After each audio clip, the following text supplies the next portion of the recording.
This is a Film Stories original podcast.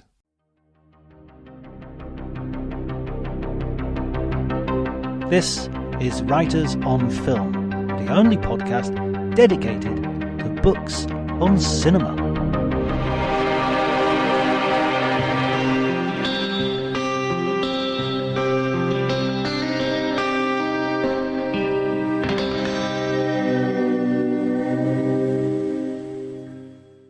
Hello everybody and welcome to Writers on Film. My name is John Bleasdale. I'm a writer and film critic, and today I have the pleasure of talking to Jennifer O'Callaghan, who is the author of a new book on one of my favorite Alfred Hitchcock pictures, Rear Window, the making of a Hitchcock masterpiece in the Hollywood Golden Age. Thank you so much for joining me, Jennifer. Thanks so much for having me here, John. It's an honor. First question I wanted to ask is, what made you choose this particular Hitchcock book? Because obviously we all have our favorites, and, you know, as you say in the book, you know, Vertigo was in the Sight and Sound #1 position for 10 years. So why Rear Window? Well, honestly, as a reader, I think I guess they say you should write the book you want to read. I'd really been getting into not just film books, but reading making of film books.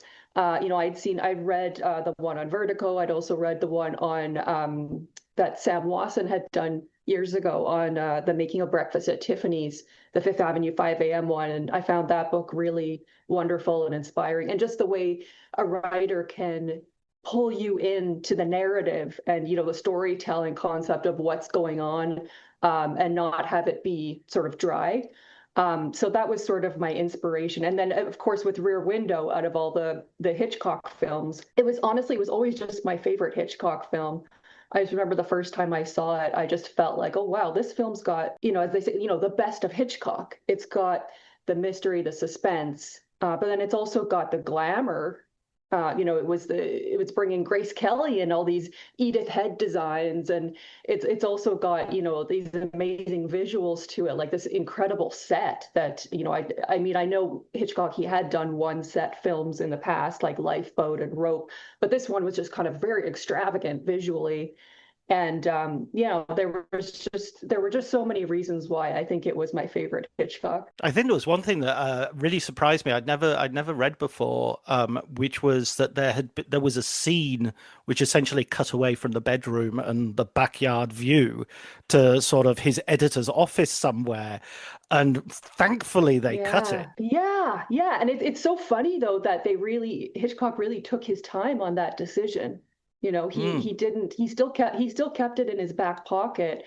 And Hitchcock, he was such a clever type of individual that you almost wonder, was he keeping it in his back pocket to make the studio happy for some reason? Was there some politics going on there? Because he's pretty clever. I think he would have known that it would have completely taken away from that one set. You know, I think it would have been very jarring to have a scene that cut away from being on that set and then bringing you back to it, because it's almost like this animated world that you're seeing and that you have to really get into and believe. So being taken away from it, even momentarily, I think would have made it sort of a different film. I know it sounds strange for a film which involves the murder of a spouse, but I do think of it as well as sort of my comfort film. It's a sort of film I kind of relax into watching when I would much rather watch that, say, than The Birds or Psycho, which I know are going to sort of make me feel edgier, even though, you know, it's not without tension. Yeah. There is an element of comfort to it for some reason. There is, yeah, I agree. And I think maybe it's the fact that it was made slightly earlier. And, you know, obviously with the production code, he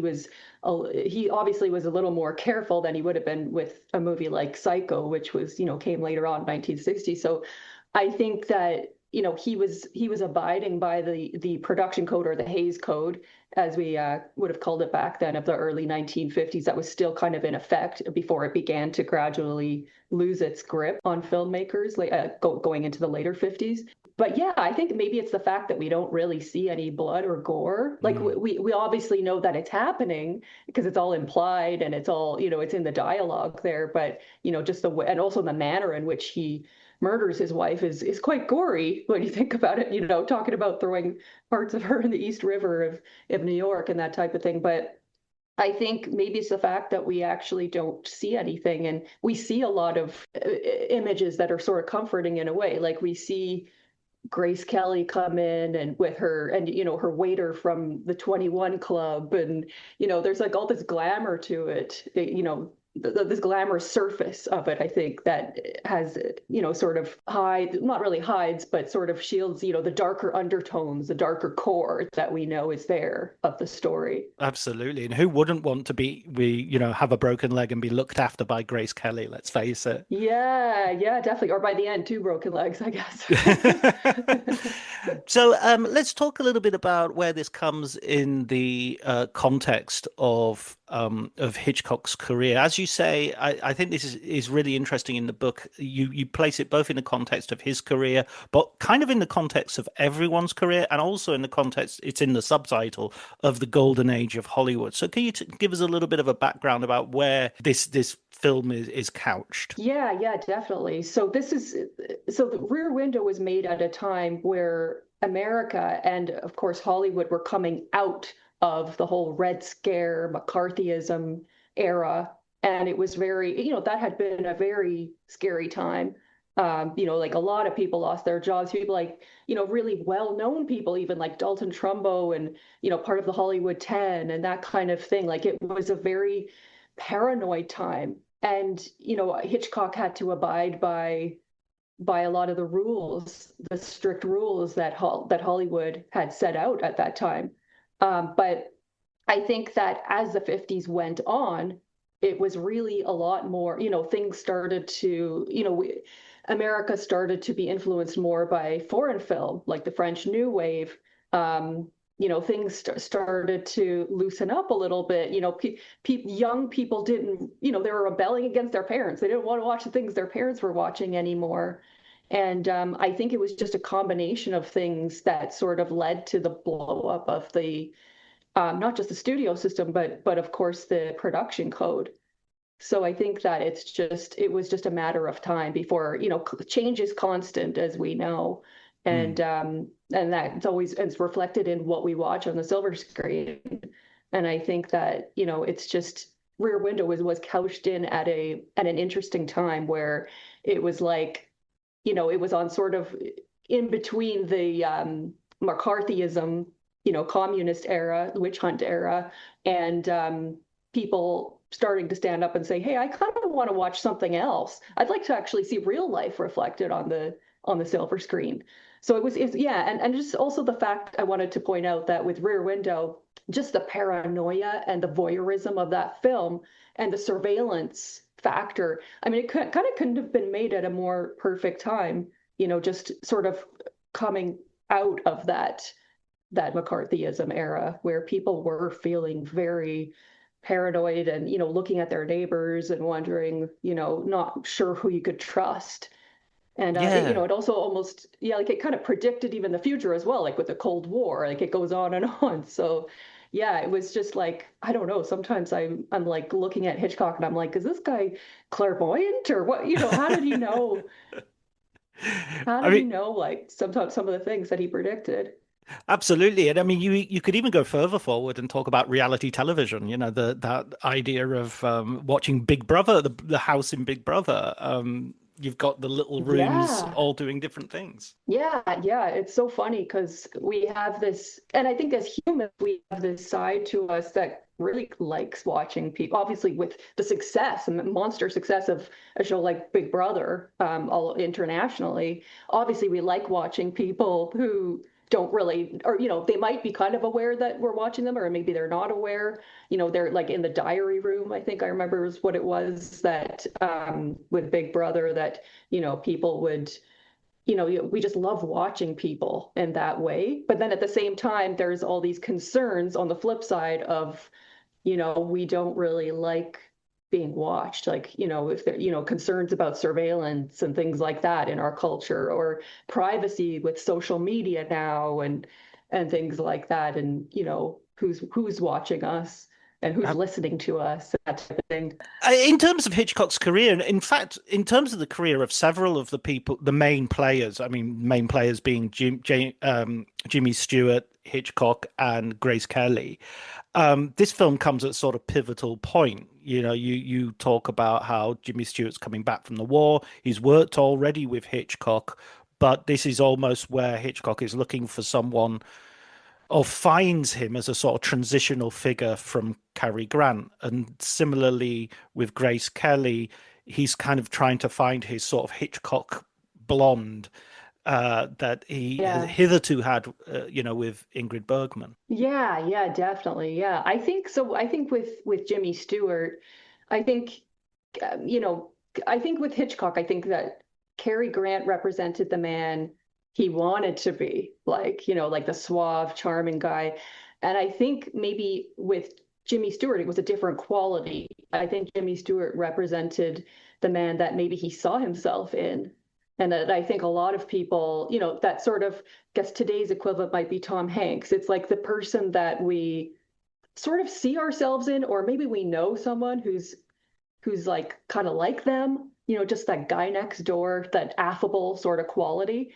And I think, Hitchcock obviously saw that what, a lot of past directors had seen, that guy next door quality, but then he also saw something a little darker in him that maybe hadn't been quite tapped into in the past. I think he did a little bit with Rope, and then he really kind of tore the doors off of it with Rear Window, just finding, it's kind of like he kind of knows that with a movie like Rear Window, Jimmy Stewart's character was doing morally questionable things, just with, Mm. kind of like if this guy Thorwald had turned out to be innocent, I mean, that he would have just looked like a conspiracy theorist, or, would have been kind of a disaster. But just the fact that, he has such a likability about him, Jimmy Stewart, that he knew that the audience would stick with him, even if he was doing questionable things, for that amount of time. And then I think with Grace Kelly, she really was not that experienced when she made Rear Window. But when you're I'm not sure about you, but I know, like, when I watch her in Rear Window, she just seems like an actor who's far more experienced than, than we're, I think it was only like her fourth movie or something, but she Mm. seemed like well ahead of her years. And I think, Hitchcock, the thing that he loved about her, obviously, well, the fact that she was like stunningly gorgeous didn't hurt, but I think just the fact that she, she had this restraint about her. She had this mature sort of, uh, ethereal quality about her it's hard to pinpoint exactly what it was. It was just her presence, I think, and just her skill as an actress. I think she worked really hard at it. So I think that that was something I wanted to bring out in the book about her as well. Because I think a lot of the time people have written about Grace Kelly, they talk more about her personal life and, who is she hooking up with her, at the time or whatever. But I think I really wanted to focus a little more on, her underrated abilities as an actress. The way she has of holding a camera isn't simply a feature of her beauty. It's the ability to, there's an old sort of adage when it comes to acting, don't just do something, stand there, the ability to be still Yeah. in front of the camera. And she has that in a way that just completely bowls you over. And I don't think it is something which is necessarily, I think it is something which is connected to skill. It is about the craft. It's not just sort of I mean, there's natural charisma as well, but I would totally agree with that. Yeah, I mean, she'd been in like High Noon before this, but relatively little experience, and she sort of blew up with this Yeah. film, and then To Catch a Thief afterwards, and Yeah. Then it was cemented. And then she was the Hitchcock blonde forevermore, I think, after To Catch a Thief, or Rear Window, To Catch a Thief. Yeah. Well, we'll get onto that in a minute a little bit later as well, because obviously Grace Kelly also had other ideas, or her life certainly turned out perhaps differently than we might have expected. But let's return to the origins of Rear Window as a sort of film. But you start the film with you start the book, and I really appreciate it. Sort of has a sort of novelistic feel to it at the beginning, where the set is all set up, and they're getting ready for a visit from the censors, and Hitchcock sort of wows them with the set as a way of kind of tricking them into getting the movie going. But it was Cornell Woolwich who wrote the original short story that this film is based on. Is that right? Yeah, It Had to Be Murder was what it was originally called, the short story. And it's funny how much the short story differs from the film. Because I think, when you go to read the short story, if you watch the film, you assume there's going to be, Grace Kelly and Thelma Ritter, the insurance nurse, will come in, and none of those characters exist. So it's a very different.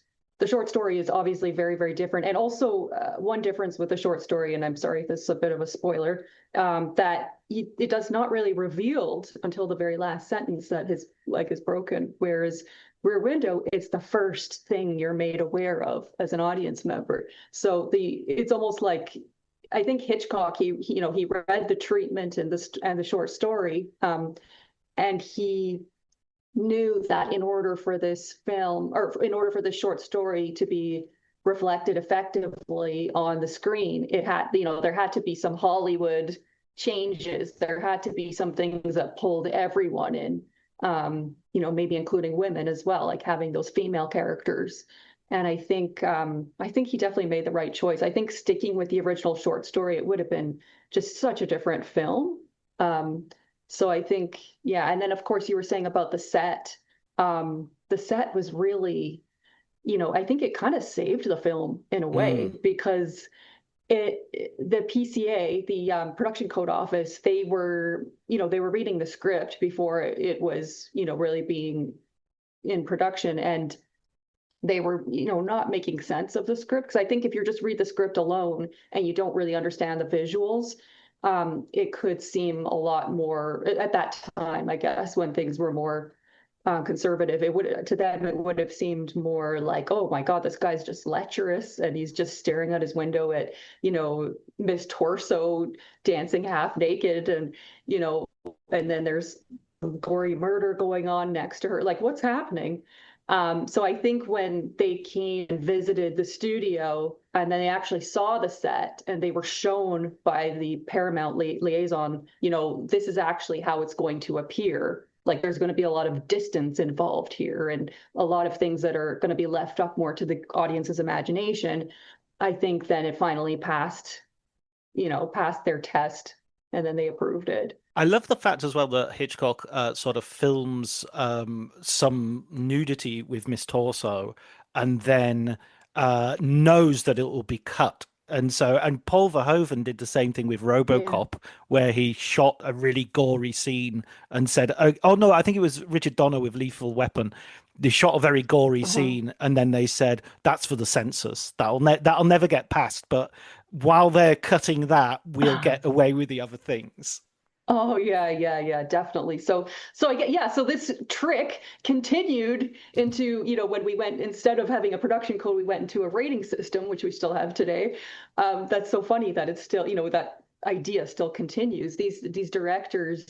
So I guess this would have originated with, the directors like the Hitchcocks and the Wilders of the golden era, where they would deliberately, you said, put something really, I don't know, really gory or really overtly sexual, in, and that they already have in their mind, like, well, I'm not going to keep this anyway. So it's basically just distracting from their baby. It's distracting from the core of the film, and making sure that, they're so distracted by this other scene that they're not really going to notice that the subtle things, or it's like, whether it's the dialogue or the implications and things like that. So I think some things really went over the censors' heads. Like, I mean, even thinking about the film Rope, that we were talking about, that Jimmy Stewart was in. So back then, I mean, it was a very small-minded back then that you couldn't show homosexuality in the late 40s and early 50s a Hollywood film. And that film, Rope, was essentially the two students, Jimmy Stewart's two students who had committed the murder, like they were actually lovers. Yes. But it's never explicitly said. So then it just got the censors, and they had all kinds of tricks for making sure that the important stuff kind of stayed. I mean, even you have Miss Lonely Hearts in Rear Window, who is a kind of a tragic, well, she is a tragic figure for most of the film. Yeah. And there's a moment where she's contemplating suicide. And again, that sort of stuff would have been kind of in direct contravention of the code, would certainly have been a controversial thing to be showing, and it sort of passes. Yeah. So it's interesting how it was portrayed in those days. Like even if you think of back to like from 1946, like It's a Wonderful Life, it was, Jimmy Stewart's character is just standing on a bridge in Bedford Falls, just kind of looking down. But it's never explicitly stated, the way it is. If you see a scene like that today, it's very, very different. Like the way that it's portrayed, it's a lot more, you very much explicitly know what's going on. Absolutely, yeah. It's always, every time I watch It's a Wonderful Life, which I do on an almost annual basis, I'm always surprised at how dark that picture goes. It really does go to very dark places. It really does, yeah. I think that's what Hitchcock saw in Stewart. He saw a real darkness because he's the all-American hero who went, as you write in the book, he went off to the Second World War. He fought in the Second World War. He didn't go and do a Bob Hope USO tour. He went and actually flew missions. And I see, yeah, I just think Hitchcock saw that, detected that darkness, and it's an interesting casting choice. Yeah. I think Jimmy Stewart, yeah, he really has this edge to him that, if you watch something like Philadelphia Story, which obviously he was fantastic in, and he won an Oscar for literally right before he went enlisted, reported for duty for World War II. He obviously was very good at that, but then he had all of this other skill and potential, I think, underneath the surface that not every director was aware of, maybe.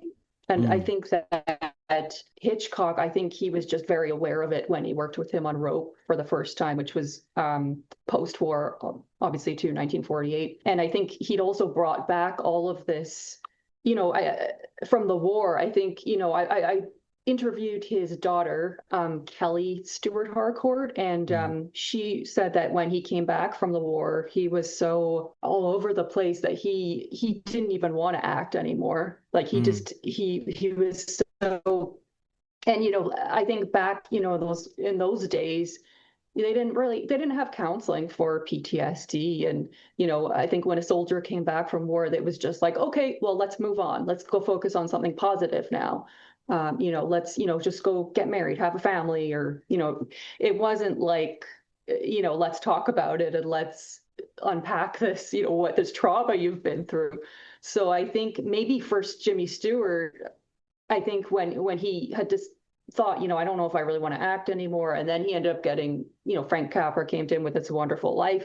That set him back on the acting track.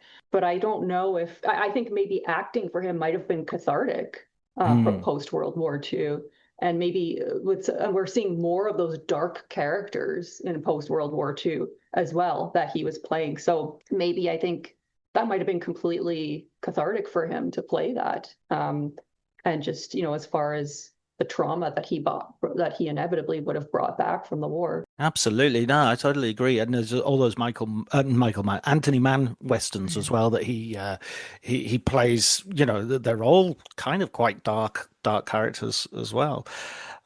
Also, I mean, the one of the characters who I think is really interesting is the villain of the piece, who, again, this was a little piece of trivia that I didn't know before reading your book, partly based on David Selznick in terms of his appearance. Yeah, it's actually when you look up photos of David Selznick around that time or around the time that Hitchcock worked with him, it is kind of freaky how much he's made to look like him.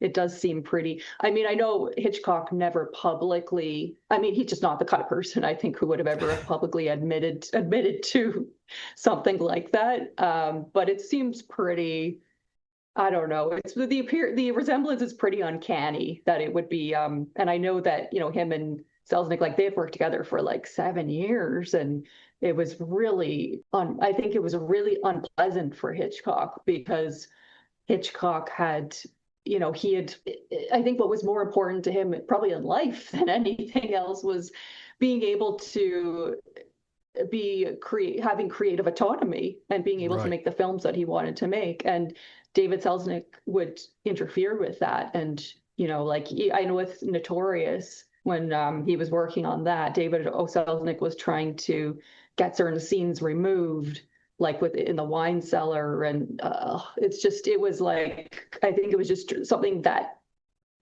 Hitchcock of all people, that's like something you don't do with him. That's something that it's like you've crossed him, you've made an enemy of him forever kind of thing. So he probably, I couldn't imagine him forgiving Selznick for that after. And you get that brilliant, menacing performance. I forget the name. Raymond Burr, I think it is, isn't it? Yes. Yeah. He was such an interesting antagonist too, because he wasn't, I don't know, like I think in some of Hitchcock's past films, like Strangers on a Train, they have, Bruno, he was a very kind of classy antagonist, or Joseph Cotton in Shadow Doubt. He's so handsome and tall and just good looking, and it was just interesting to see an antagonist like the one that Raymond Burr plays, Thorwald, who's just really down on his luck, and you really kind of feel sorry for him at first. That's it. It's a sympathetic. I mean, it almost goes more towards an Anthony Perkins antagonist in Psycho. It's sort of like, you feel bad for them at first. Yes, I mean at first, exactly, very destructive. But it's like the destructiveness of sad men. Exactly. Yeah. Like, it's like, what are you going to do with your pain? And as people, I guess we all have to decide that. What are we going to do with any painful feelings we have? And these men, unfortunately, what they did was to hurt others. And it was just, but it's such an interesting psychological study, though, of people and character, that this guy, you see at the beginning of the film, you see his wife, not just nagging him, but kind of like making fun of him, anything he has to say. Or, you can just tell from across the way as you're sitting from Jimmy Stewart's perspective, you just know that it's a really toxic relationship. And it almost seems like she's bullying him at the beginning. But he just takes it a little far in his retaliation. But it's like it's just very it's not your typical antagonist that you would there's halfway through the film you start to wonder, well, did he do it? Like Jimmy Stewart's starting to spin out of it, like. You start to, like, you're kind of like in the detective's point of view, like you do start to wonder, I don't know, like maybe this guy really does have cabin fever or something. Yeah, absolutely. And they fall in love with the idea of being detectives as well. Grace Kelly sort of is becoming the sort of Nancy Drew sort of fantasy figure of I'll go and I'll do things. And I love that detail that you put in about her doing her own stunts and being sort of really hugely confident in doing them. Yeah. I was talking to her nephew, and I brought that up to him, and he said, "Oh, that's Grace." He said that's such a Grace thing to do. Like, she was no shrinking violet. She would have no problem in high heels, not just in normal clothes, but in high heels and a puffed out dress, floral dress. She's climbing this fire escape, and then she has to somehow maneuver her way like climbing over the balcony and then into the window somehow. And apparently, the assistant director, Herbert Coleman, he found out that she was, because he had hired a stunt person to do this stunt. And he found out that she had done the stunt, and he was quite upset.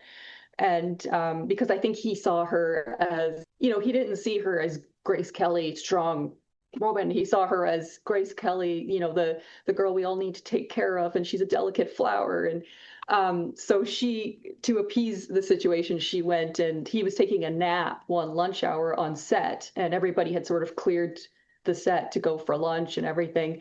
And he went upstairs and took a nap in Jimmy Stewart's wheelchair. Grace Kelly came in with a photographer, and she sat on his lap and gave him a kiss. And she was like, "Don't be mad at me. Hitchcock said I could do it. I talked him into it." And yeah, so she was really good at diffusing situations. She was always very obviously good at politics. So it made sense that she was going to end up being, her Serene Highness of Monaco one day.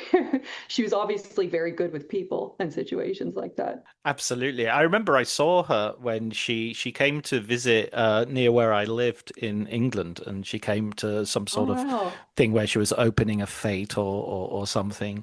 In what was the place called? Holker Hall was the name of the place. And but I was just a kid at the time. I was just 6 or 7 years old or something. So but I have a very Oh, that's distinct exciting. memory. Yeah, it's a very distinct memory of it.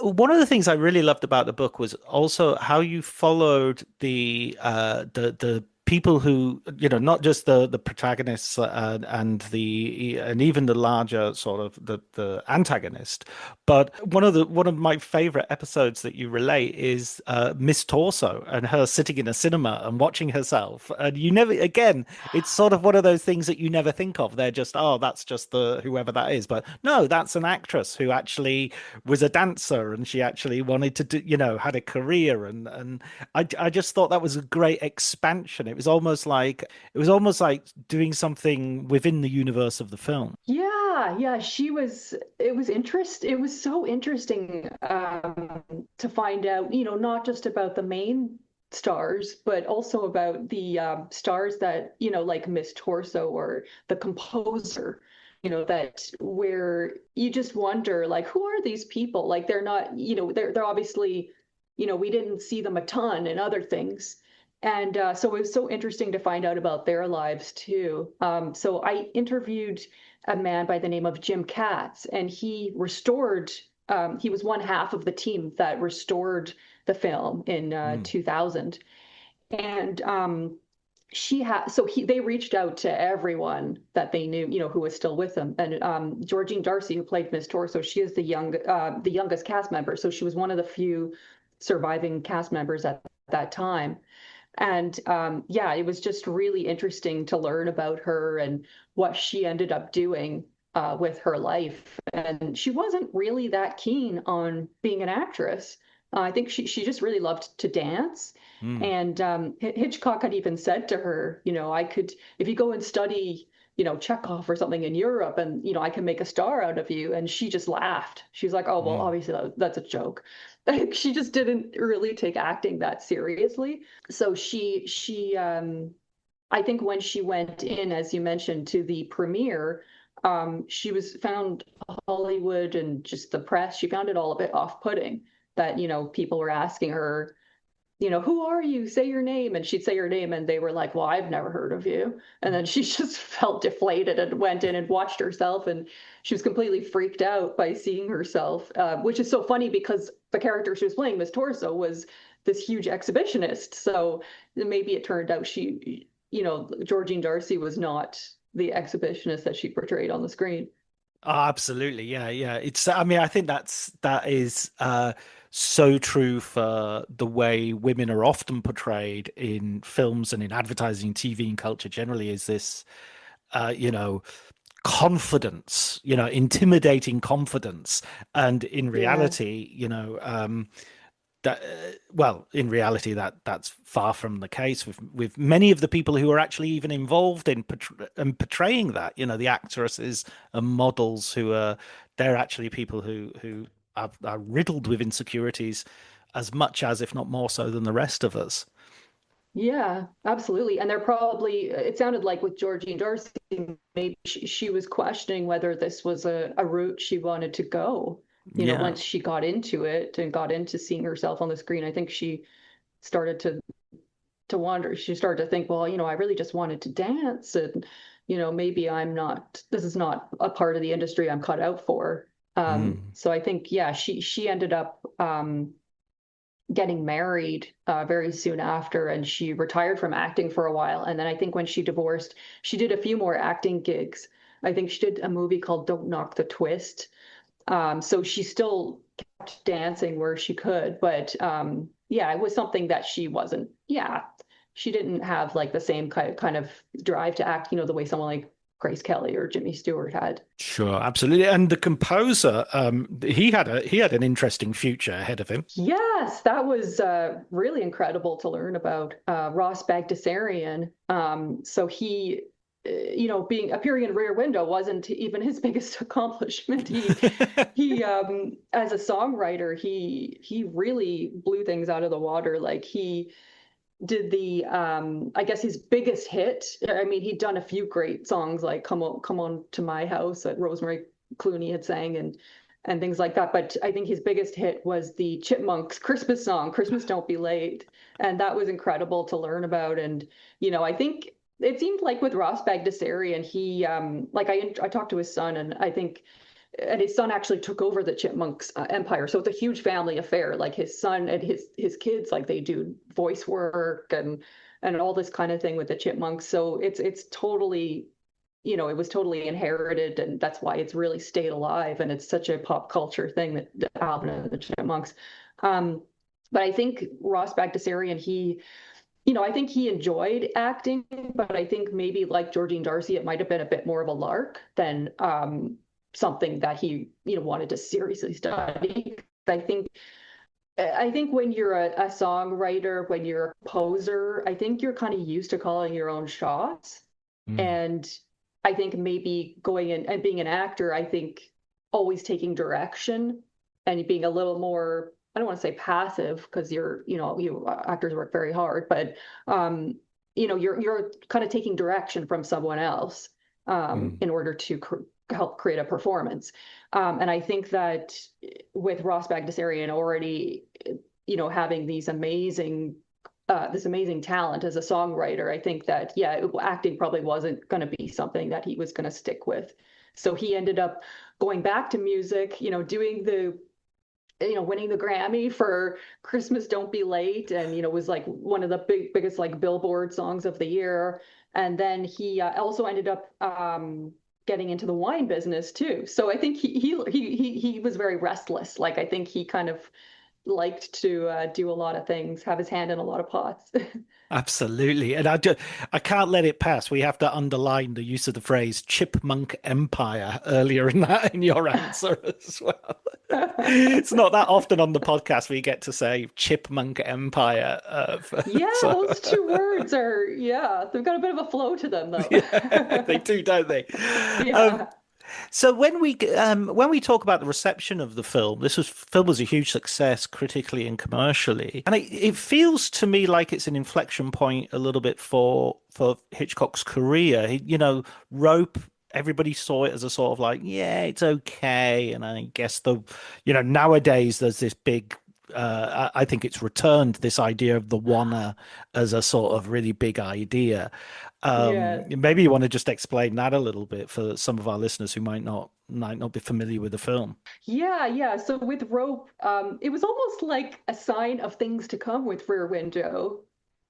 Because of that one set that they were on, but the one set was obvious. It was sort of set up like a play, that each scene was shot in 10-minute increments, which was very stressful for the actors involved, because they couldn't, you could not flub up your line, because if even if you messed up an inflection or a sentence of your line, then everybody had to start over from the beginning, and it was just very stressful and then also with the set, because the scenes were 10 minutes long, they were following the actors around. It's actually a very interesting movie to watch for that time. They were following the actors back and forth into the rooms of this one set. And it's just so interesting to see because that all the people who were working on set were completely stressed out too because they were having to move things and move candles and tables and the walls moved around on casters wheels and things like that. So it was I think Jimmy Stewart, I think probably like no one on that set really enjoyed their experience of working on that film. So I think Jimmy Stewart was actually a little bit hesitant when he was approached with Rear Window, and he was like, "Oh, another one set. Let me think about that." So, I mean, but it ended. Oh, sorry. Go on. No. Go ahead, please. I was just going to say, but Rear Window, though, he did agree to it because he was. I believe it was Joshua Logan who had written The Treatment, and the two of them had gone to university together.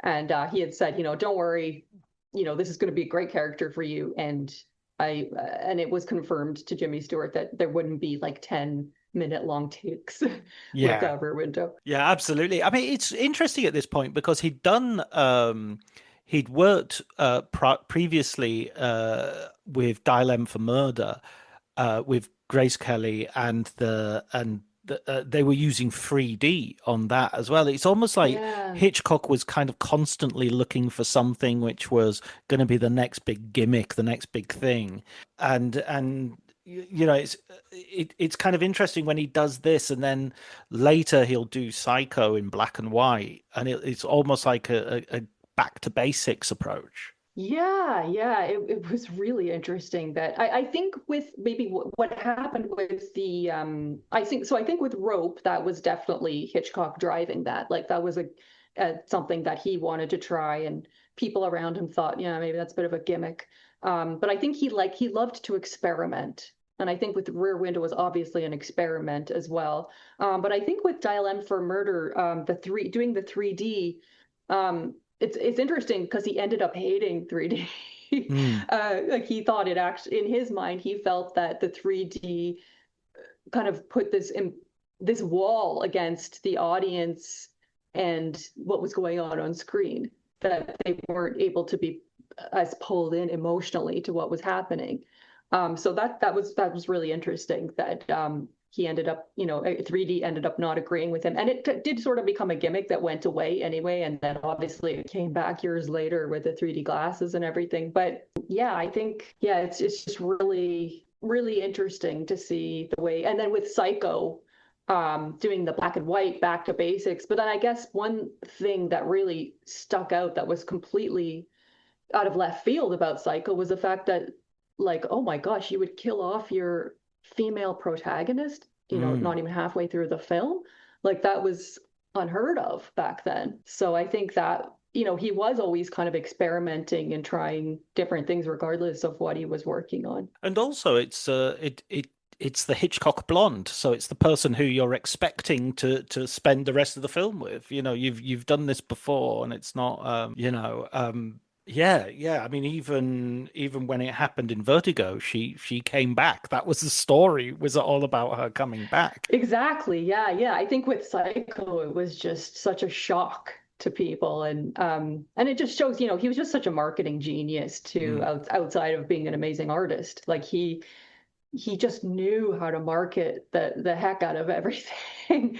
Like with Psycho, he knew to make sure he was buying up copies of the book Psycho to make sure that anybody who went to see the film would not know what happened and what the ending was and everything, and what the twist was, so about her being killed. So I think he did a really good job of making sure that. Or also another thing with Psycho was that apparently if you showed up late for Psycho, you couldn't get in. Like you had to show up on time. And I think back, especially in the 50s, I think it was very commonplace for people to just stroll in halfway through movies and then like catch the next double part of the double feature. This is where I came in. This is the origin of that phrase, is because people sort of came and sat down and watched the program, and then when they looped around to where where they'd come in, they'd say, this is where I came in. I can leave now. I've seen the whole film.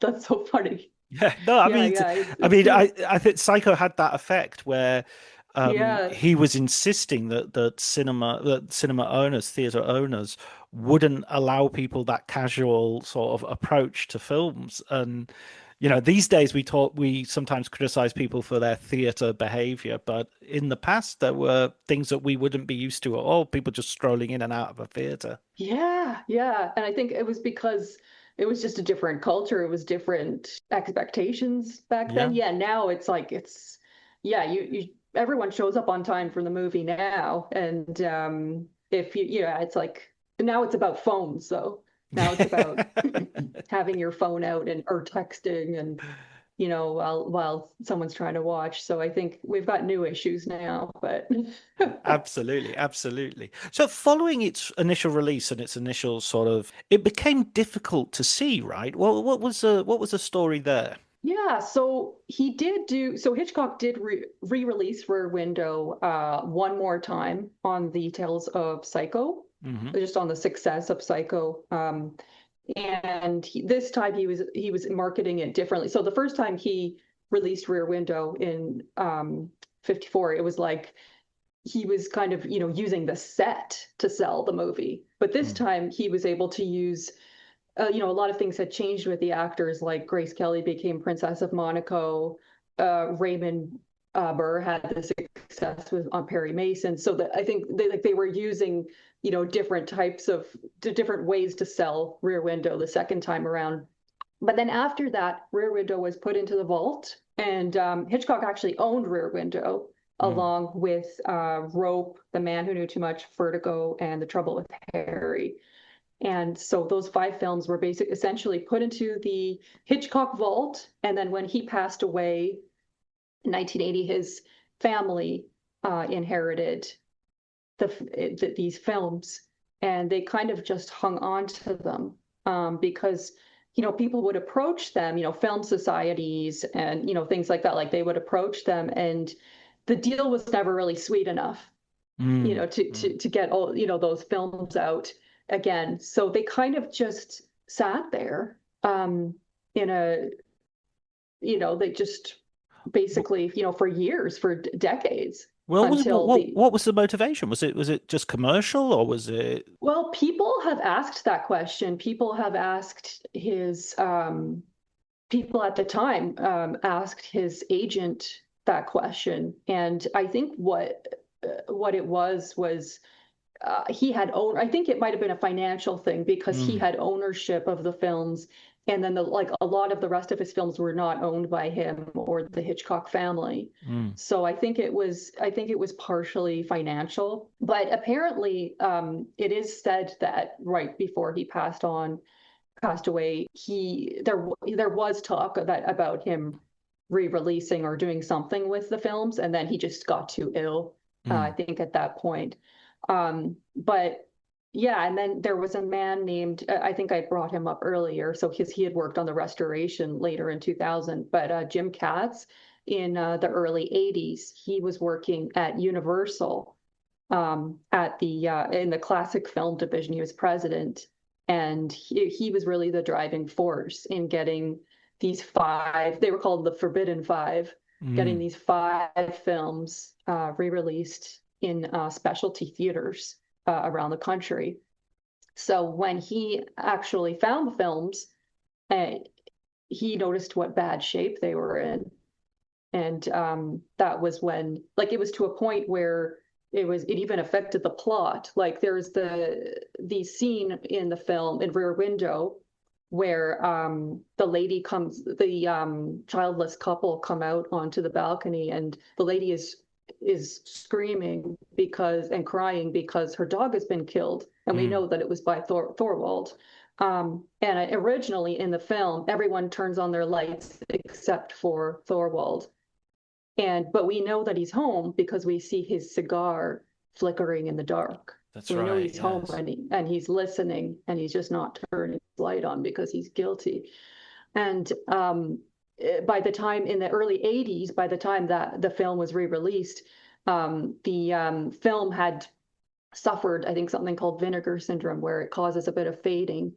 And at that point, you couldn't actually see the cigar anymore. It had been faded away on the film. So when Jim and his partner Robert Harris, it was like 99, 2000, when they actually restored Rear Window, they were able to put that back in. So the version that we see today of Rear Window post 2000 is Rear Window as it originally was. As it should be, yeah, absolutely. As it Well, should be, yes. it's an amazing film, and it's a wonderful book, a really good tribute to the book. And I was really, Thank you. it really made me. It did that perfect thing where it's on my watch list now to rewatch for what must be the 20th or 30th time. It's such a perennial classic. It is, yeah.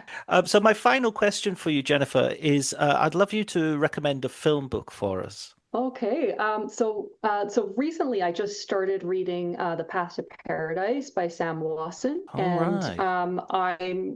I've only, getting about halfway through it right now, but I can just tell you already it's fantastic book, so well written. And it's got that storytelling quality to it that he always has, and I just really get sucked in to that type of writing as a reader. And I just love, for those who don't know, it's about Francis Ford Coppola, and it really, even if you've read Francis Ford Coppola biographies in the past, this one's a little different because it focuses a little more on his Zoetrope company. And when I was younger, I always grew up, just knowing Francis Ford Coppola for, the Godfather trilogy and Apocalypse Now. But it's really gotten me into rewatching some of his lesser known work, like The Outsiders, which I loved, and One from the Heart, and, maybe films that maybe weren't so big at the box office as Apocalypse Now, but it's, just they really are a gem in their own ways. So it's been nice to kind of go down and his filmography and just kind of watch as I'm reading. So Yeah, yeah, I'm really enjoying that book. that's brilliant. Yeah, I love that process, and I love that book. Sam Wasson came on to the podcast to talk about it, as he did Mhm. the Chinatown book that he did, The Big Yes, Goodbye, yeah. which is those episodes are available if you hunt down into the archive, dear listener. Um, Rumblefish is my one of my favorite Coppola movies. Yeah, Matt Dillon's so good. Oh, he's amazing, isn't he? And I met him a couple of years ago in Locarno, and he looks exactly the same. That man Oh, of course. he's aged like Yeah, fine wine. I could definitely imagine that. Yeah, he's a very handsome man. Well, listen, thank you so much, Jennifer, for joining me on the podcast. It's been a real delight talking to you. And the name of the book, just to remind our listeners, is Rear Window: The Making of a Hitchcock Masterpiece in the Hollywood Golden Age. Thank you so much for having me.